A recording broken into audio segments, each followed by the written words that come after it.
I am a traditional Filipina medicine woman.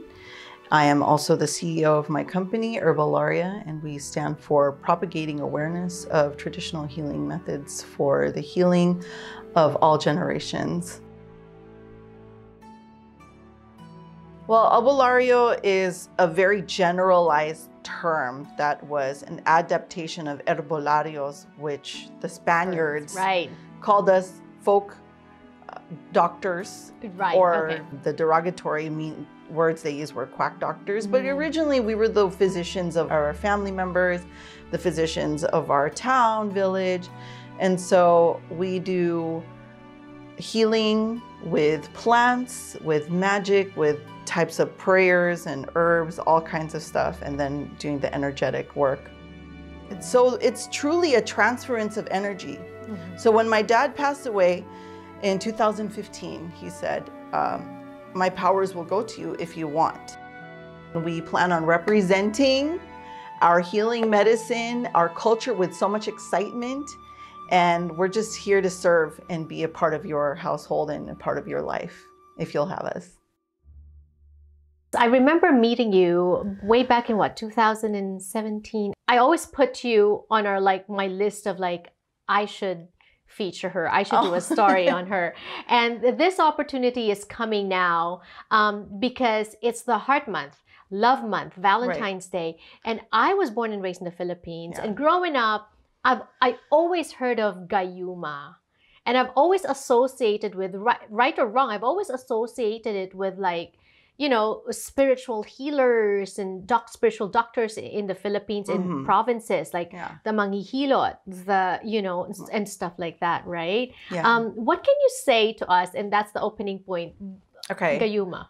From what I've learned about Gayuma from my parents is that it is a type of love potion or amulet or charm that helps induce someone to fall in love with you. Or to be attracted to you. Is there such a thing? You know, I really believe in will. I believe in willpower and intention, and to force someone or to coerce someone to fall in love with you has negative repercussions. And so I think when they make Gayuma or any type of love potion, it's to enhance or to attract the best possible outcomes for that attraction to be made possible. So do you make Gayuma? And if not, what do you make? Well, I do have love potion, and this is a contemporized version of it, but more along a higher vibrational, higher frequency, where it isn't about forcing or coercing. It's more for your self-love. And since you were talking about this being the month of love and matters of the heart, usually it's because people are hurting deep in the heart. Right. And so it's about healing yourself first. Absolutely. And then attracting that positive energy that's supposed to come to you. Correct. Rather than forcing it, right? Correct. So what's in this and what does this do? We had to contemporize a lot of our ingredients based on our location. But for this love potion in particular, we use hibiscus, lavender, ilang-ilang, which is also our flower of the Philippines, right? Right? All these ingredients help you to awaken your inner love for self. Because if you were going to smell this, you would feel amazing. You'd feel like, wow. And there's a shift of that negative energy to the positive energy. And if anything, if you want to attract love, if you want to be exciting and you want to be alluring, someone who is that is very attractive to people who want to get to know that person. Exactly, right? Yeah. Right? How do you use that? The way I teach people, or it's however you want to do it. Okay. We want to teach people about being intuitive. And when I tell people how to use a love potion, I say put a few drops in your hands. Right.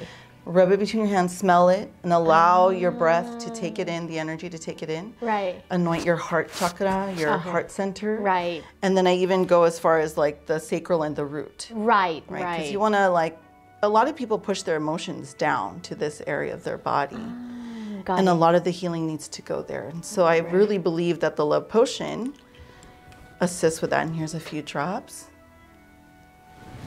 Take that in. Ooh. I might take some in myself. Yes, please. Let's do it together. Let's do it together. Oh, wow. Right? Immediately, like just taking that breath in. And then I feel tingling. Yeah? Yeah. I have my shirt. But you can put it right here on your throat. You know, you do a lot of speaking. Yes. Interviewing. Yep. So maybe it's like you need to put it here so that words of love come through. True. And your intentions for people when you interview them, when you talk to them, is going to allow them to bring forth their love and their passion for their work. I love this. Right? Yeah. Put it on your arms. Thank you. Yeah, absolutely. And now that we're done with that, so okay, guys, you can't force anyone to fall in love with you. Even No. if you had like a Gayuma or love potion, maybe Yeah. they will for a time, but it will always backfire. Right? It's rooted in our animistic pre-colonial practices, where we yes. believe that objects, plants, animals, minerals possess a spirit. Yeah. And so these are all the helpful plant allies. So you have the cardamom, the hibiscus, the lavender. Those are all my plant allies here on this land on Tongva territory. Right. Lyn, it's interesting to me and to people who hear your story that you were born and raised here, but you've managed to keep that not just a very simple Filipino tradition, but rooted in something deep in our culture, which is the manghihilot, healing, and all the herbs. Right. Why is that? First, I was raised by very traditional parents. My dad was a manghihilot and a FMA, Filipino martial arts practitioner and master. This room that we're in used to be the room that people would come in and get their hilot, and they'd be waiting in the living room. Oh. So I was really embracing. And that's very Filipino. Very Filipino. In the provinces, if there's a town healer, he heals in the house, and people line up and wait in the living room. Correct. Yes. And what did you think of that growing up? I think it was very normal. Like when I always go back and forth to the Philippines since I was a baby. I'm actually a Filipino citizen, so I consider myself more Filipino. Going back and forth allows me to remain rooted, to always build my family tree. So I map my family tree, where my grandparents are from, great-grandparents, and that helps you ground in your culture and in your identity as a Filipino, even being here, even being born here in America or wherever in the diaspora. Right.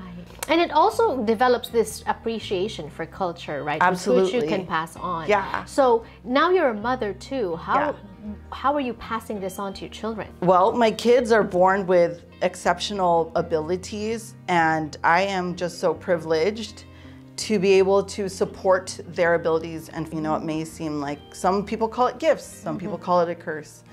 But I was just so lucky and blessed that I was able to go through the hoops, go through the training, and then disseminate all that information to the rightful heirs of our magic and medicine, which are my children. So they know better, and then when we're harvesting our bayabas leaves, which are our ingredients that we use in our products, they're the ones helping me process it. Some people have the notion, myself included before this conversation, that what these are aren't very much different from the oils. Well, one, I always come forth with our company that we're a family legacy more than we don't drive our products, we drive our story. We want to awaken your own story as a Filipino or even a non-Filipino. Like, where are your origins, your roots, your true medicine? Where does that lie? Right, okay. And they may look like products, but there's so much ritual and energy that goes into making each one of these. Like the bayabas leaf, the rituals that go into creating these products, like outside, certain full moon, like the crystals. Got it. Doing, it's so specific, so specific to our family that it's not just a matter of putting together oils, because there's rituals involved driven by stories, right? What does the bayabas do? Why is it so special in your line of, in what you're doing in your company? Well, she's my champion herb and plant. I love to call her Mama Guava. She also is a teaching that was passed down to me from my lolo. I have all this experience with bayabas medicine for over 20 years. Wow. Wow. Right, so I can rightfully speak to how she heals and helps people. Right. You talked about the bayabas or the guava, Yeah. which is also good for the heart. Absolutely. The bayabas leaf or the tree, the whole plant is good for the heart. It's a tonifier, it's an astringent. So if you drink the tea, it helps you relax, right? Right. So if you're feeling a lot of stress here, a lot of people get palpitations and feeling a lot of that burden. Right. Mama Guava helps ease that. It's very much an accessible medicine, which is why we are proponents of her and teaching about her. This is my baby because it's using the oil and the essence of Mama Guava, our own tree. So we harvest here on our land and we process it in such a way that we can create these beautiful products. I do use some Tagalog words and baybayin. Because we're really proud of our heritage. Yes, It's about time. So here's the thing, we are asserting our identity and culture in the wellness space. Right? Even in the skincare industry where majority of it is, for Filipinos, skin whitening, which we are not about. Right. We are about being proud of our skin tone, our skin color, where we come from, and just providing products like ulo oil for your hair and scalp. So is that coconut? Does that have coconut? This has some coconut oil, yes. The MCT oil, so it's not heavy. Right. If we did the original formulation, it would be very sticky. And if it gets cold, it'll solidify. Yeah. So we don't use that version of coconut oil. We use the MCT version. Okay, and I'm guessing that that also helps with like falling hair, right? Because I have that too. I used to use coconut oil on my hair too, along with the aloe veras. Yes. Aloe vera, right? Okay, what is this? This is capaya. This is calming face oil, but it's also brightening because it has the papaya seed oil. It smells like coffee. It's amazing. Wow. Okay. Tell us about... This is Mama Guava. This is the original guava tree that was given to me to learn from. I love it. I can smell the guava. Right? Okay, so the leaves have many uses. Yes. I grew up in the Philippines. I know that the baby leaves have a lot of uses. Can you tell us about those? Well, the baby leaves, the way I teach it is you want to pick this, like that, even a little bit bigger, but you actually chew on it. Oh, okay. To eat it for if you have toothache. Right. Or any type of like mouth infection. Right. This is excellent. Right, because it's antibacterial. It's antibacterial. What does it taste? What does it taste like? I mean, it's astringent. It's bitter. It's the astringent kind of biting a little bit. Yeah. But I can taste the fruit. I need to swallow? Yeah. Okay. Yeah, okay. Yeah, I'm glad you ate it because that's good. Yeah. And then you use like the younger leaves will be used for like washes. You could use it for afterbirth, you know, panglunas. Panglunas, yes, panghugas, okay. And then I know that you've pruned the tree. So you've caught her in the season of being pruned. Okay. Because we're coming to spring and new things have to come, new leaves have to come through. Okay. So all of this gets used in our ritual burning, and we normally do neighborhood cleansings and smudgings. What is smudgings? Well, it's like making the smakpausok. Right. And then we send up the prayers and intentions out to our ancestors. All very interesting. Yeah, but that's why I love doing this time of the year, because we just get a massive amounts of wood to burn and the leaves to burn. It just creates such a beautiful ritual and ceremony. And okay, so I'm gonna show you how to pitas the leaves, how to cut it off or remove it. So simply, you'll see that joint right there, and we're going to just pull it like that. Oh, got it. Okay, right. And this one's a good leaf if you want to burn it, because if the greener, the deeper green, the more potent the medicine when you boil it for tea. Right. And why is it important that we pitas it the right way?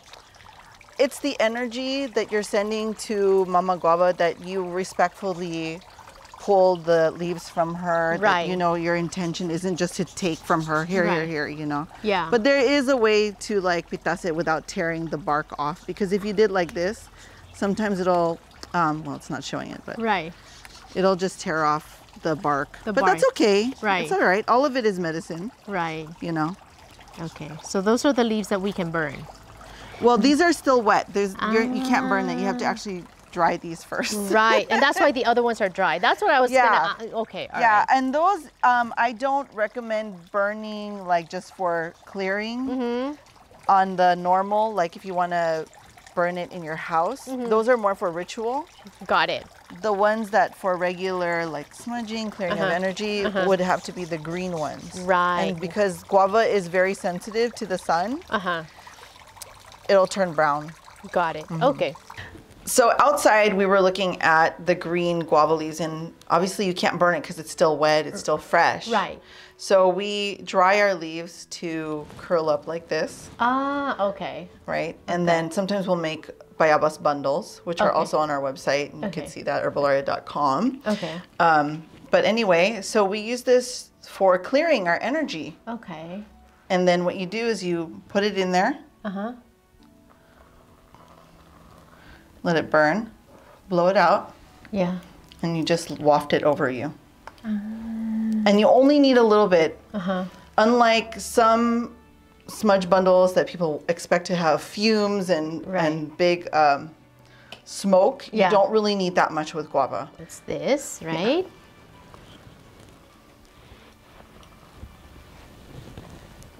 Like that. Yep. And what do you notice about the smell? Yeah, I can smell it. It's actually quite potent. It's a potent smell. Exactly. But it's not off-putting. No. Yeah. Yeah. And you know what a lot of people say it smells like? Home. Ah, you're right. It smells like the Philippines. Yeah. Yeah. It takes you back. And it reminds you of being there. Right. And how often would you say people who can maybe do this? You know, it's really up to you. I always tell people, use your intuition. How often do you really need to use it?